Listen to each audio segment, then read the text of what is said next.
আসসালামু আলাইকুম, আমি সাইদ সজীব। আশা করি সকলে ভালো আছেন। সাউন্ড নিয়ে এই পর্যন্ত আমি যতগুলো ভিডিওতে কথা বলেছি তার ভিতরে একটি কথাই আপনাদেরকে বোঝানোর চেষ্টা করেছি।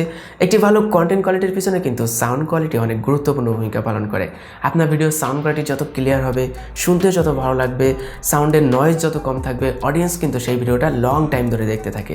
আর এক্ষেত্রে সেই ভিডিওটায় ওয়াচ টাইম বৃদ্ধি পাবে এবং ওয়াচ টাইম বৃদ্ধি পেলে কিন্তু সেই ভিডিওটায় ভিউজ আসার সম্ভাবনা বেশি থাকে। আমরা অনেকেই ভালো সাউন্ড কোয়ালিটির জন্য অনেক এক্সপেন্সিভ মাইক্রোফোন, এক্সপেন্সিভ ডিভাইস ব্যবহার করে থাকি, কিন্তু এই ভিডিওতে আমি আপনাদেরকে দেখাবো একদম কম বাজেটে জাস্ট একটি মাইক্রোফোন ব্যবহার করে এবং বাকি কিছু প্রসেস ফলো করে কিভাবে আপনি আপনার ভিডিওর সাউন্ড কোয়ালিটি ইমপ্রুভ করতে পারেন। অ্যান্ড আমি কি প্রসেস ফলো করি সেগুলো তো অবশ্যই জানতে পারবেন। তার আগে আপনি যদি এই চ্যানেলে একজন নতুন দর্শক হয়ে থাকেন, অবশ্যই চ্যানেলটি সাবস্ক্রাইব করবেন আর পাশে বেল আইকনটি অন করে দিবেন পরবর্তী ভিডিওর নোটিফিকেশন পাওয়ার জন্য। আর যারা অলরেডি সাবস্ক্রাইব করেছেন তাদেরকে অসংখ্য ধন্যবাদ।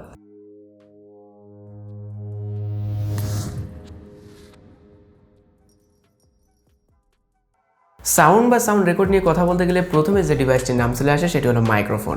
আপনি মোবাইল বা ক্যামেরা যে কোনো ডিভাইস দিয়ে ভিডিও করে থাকেন না কেন, আপনার কাছে যদি একটা ভালো মাইক্রোফোন থাকে আপনি কিন্তু আপনার ভিডিওতে যথেষ্ট পরিমাণে কোয়ালিটিফুল সাউন্ড পাবেন।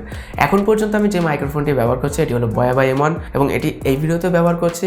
বলতে পারেন কম প্রাইসের ভিতরে বাজারের বেস্ট একটি মাইক্রোফোন এটির এখন পর্যন্ত মার্কেট প্রাইস 900 টাকা সামথিং। মাইক্রোফোনটির অনেকগুলো প্লাস পয়েন্ট আছে। এর কেবলটা লম্বা হওয়ার কারণে আপনি অনেক দূরত্ব থেকে ভিডিও করতে পারবেন। মাইক্রোফোনটি আপনি চাইলে মোবাইল, ক্যামেরা, ল্যাপটপ যে কোনো ধরনের সাউন্ড রেকর্ডিং ডিভাইসে ব্যবহার করতে পারবেন এবং এই মাইক্রোফোনটি যথেষ্ট পরিমাণে ভালো নয়েজ রিমুভ করতে পারে।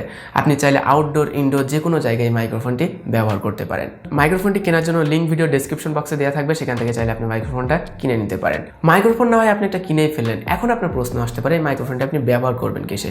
আপনি হয়তো বলতে পারেন ভাই আমি তো মোবাইল দিয়ে ভিডিও করি, মোবাইলে কি এই মাইক্রোফোনটি ব্যবহার করে কোয়ালিটিফুল সাউন্ড আমি পাবো কিনা। সত্যি কথা বলতে আপনি এই মাইক্রোফোনটি ব্যবহার করে মোবাইল অথবা ক্যামেরা বা যে কোনো ডিভাইসে কোয়ালিটিফুল সাউন্ড পাবেন। আপনি যদি আমার আগের মোবাইল দিয়ে করা ভিডিও এবং এখন ক্যামেরা দিয়ে করা ভিডিওর ভিতরে সাউন্ড নিয়ে কোনো পার্থক্য খুঁজতে চান তাহলে আপনি হিউজ পরিমাণে কোনো পার্থক্য পাবেন না। বর্তমান সময়ে আপনি যে স্মার্টফোন বা ক্যামেরা ব্যবহার করছেন, এই স্মার্টফোন বা ক্যামেরাগুলো কিন্তু যথেষ্ট পরিমাণে ভালো সাউন্ড রেকর্ড করতে পারে। এরপরে যদি আপনি একটা ভালো মাইক্রোফোন ব্যবহার করেন তাহলে তো কোনো কথাই নেই। এখন আপনার কাছে মোটামুটি লেভেলে একটা মাইক্রোফোন আছে, মোবাইল আছে বা স্মার্টফোন আছে সাউন্ড রেকর্ডিংয়ের জন্য, তারপরেও দেখা যাচ্ছে আপনি সাউন্ড নিয়ে সন্তুষ্ট হতে পারছেন না। আপনার সাউন্ডের ভিতরে নয়েজ চলে আসে বা আপনি আরও ইমপ্রুভ করতে চান আপনার সাউন্ড কোয়ালিটিকে, সেক্ষেত্রে কিন্তু আপনি সাউন্ড এডিট করে ইমপ্রুভ করতে পারেন। সাউন্ড এডিট নিয়ে অলরেডি আমার 2টা ভিডিও করা আছে। আপনি যদি মোবাইল দিয়ে সাউন্ড এডিট করতে চান মোবাইলে ভিডিওটা দেখতে পারেন এবং কম্পিউটার দিয়ে যদি সাউন্ড এডিট করতে চান কম্পিউটারে ভিডিওটা দেখতে পারেন। 2টা ভিডিওর লিঙ্ক আমি আই বাটনে দিয়ে দেবো, তাছাড়া ভিডিওর ডেসক্রিপশন বক্সে দেওয়া থাকবে, সেখান থেকে চাইলে দেখে নিতে পারেন। ওকে, তো এবার আমি কথা বলবো ব্যাকগ্রাউন্ড মিউজিক নিয়ে। ব্যাকগ্রাউন্ড মিউজিক যে একটি ভিডিওকে কী করতে পারে আপনি না দেখলেই বুঝবেন না।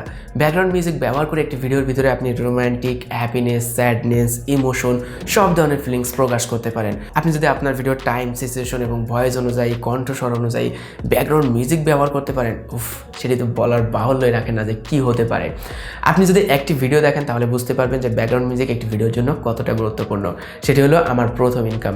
ভিডিওটির লিঙ্ক আমি আই বাটনে এবং ডেসক্রিপশন বক্সে দিয়ে দেবো, সেখান থেকে চাইলে দেখে নিতে পারেন। ভিডিওটি দেখার সময় আপনি অবশ্যই হেডফোন বা ইয়ারফোন ব্যবহার করবেন, তাহলে সেই ফিলটা আপনি নিজের ভিতরে অনুভব করতে পারবেন। ব্যাকগ্রাউন্ড মিউজিকের ক্ষেত্রে আমরা কী করি, গুগলে সার্চ দিই বা যে কোনো ওয়েবসাইট থেকে একটি সাউন্ড বা সাউন্ড ইফেক্ট কালেক্ট করে আমাদের ভিডিওতে বসিয়ে দিই। কিছুক্ষণের মধ্যে আমাদের ভিডিওতে চলে আসে কপিরাইট স্ট্রাইক, কারণ আমরা তাদের ওয়েবসাইট বা তাদের সাউন্ড নিয়ে যে পলিসিগুলো দেওয়া আছে সেগুলো কিন্তু যথেষ্ট পরিমাণে ভালোভাবে পড়ি নাই বা অনেকেই আমরা মোটেও পড়ি নাই। এক্ষেত্রে তারা যে কী বলছে, ফ্রিতে আমরা ব্যবহার করতে পারবো কিনা সেটি কিন্তু আমরা জানিও না। এজন্য আমি সবাইকে সাজেস্ট করবো ইউটিউবের কিন্তু অফিসিয়াল ইউটিউব অডিও লাইব্রেরি আছে, সেটি ব্যবহার করার জন্য। এখান থেকে আপনি যে কোনো ধরনের সাউন্ড মিউজিক কালেক্ট করতে পারবেন এবং আপনার ভিডিওতে ফ্রিতে ব্যবহার করতে পারবেন। এবং এই সাউন্ডগুলোতে কিছু কিছু আপনাকে বলবে ক্রেডিট দেওয়ার জন্য, জাস্ট আপনি লিঙ্কটা কপি করে আপনার ভিডিওর ডেসক্রিপশন বক্সে পেস্ট করে দিবেন। সো সবাইকে অনুরোধ করবো এখান থেকে আপনি অনেক ভালো ভালো মিউজিক বা সাউন্ড পাবেন, সেগুলো আপনি আপনার ভিডিওতে ব্যবহার করবেন। ভিডিও করার সময় কিন্তু অনেকগুলো বিষয় আপনাকে মাথায় রাখতে হবে। এমন জায়গায় ভিডিও করবেন যেখানে সাউন্ডের নয়েজের পরিমাণ খুব কম থাকবে। এমন একটি জায়গা সিলেক্ট করবেন না যেখানে আপনি কথা বলছেন যে ভোকাল কণ্ঠস্বরের যে ফ্রিকোয়েন্সি সেটির থেকেও আদার সাউন্ডের ফ্রিকোয়েন্সি অনেক বেশি। তাহলে কিন্তু আপনি এই সাউন্ডটাকে এডিট করে হোক বা ভালো মাইক্রোফোন ব্যবহার করে হোক কোনোভাবেই কোয়ালিটিফুল সাউন্ড আর পাবেন না। শেষে একটি কথা আপনাদেরকে বলবো, ভালো সাউন্ড কোয়ালিটির জন্য অবশ্যই আপনার প্রথমে একটা ভালো মাইক্রোফোন দরকার। তো এই ছিল আজকের ভিডিও। আশা করি ভিডিওটি ভালো লেগেছে। যদি ভিডিওটি ভালো লাগে একটি লাইক করবেন, কমেন্ট করে জানাবেন ভিডিওটি কেমন লাগলো, আর এই চ্যানেলে নতুন এসে থাকলে চ্যানেলটি সাবস্ক্রাইব করবেন। দেখা হচ্ছে পরবর্তী কোনো ভিডিওতে। সবাই ভালো থাকবেন, সুস্থ থাকবেন। আল্লাহ হাফেজ।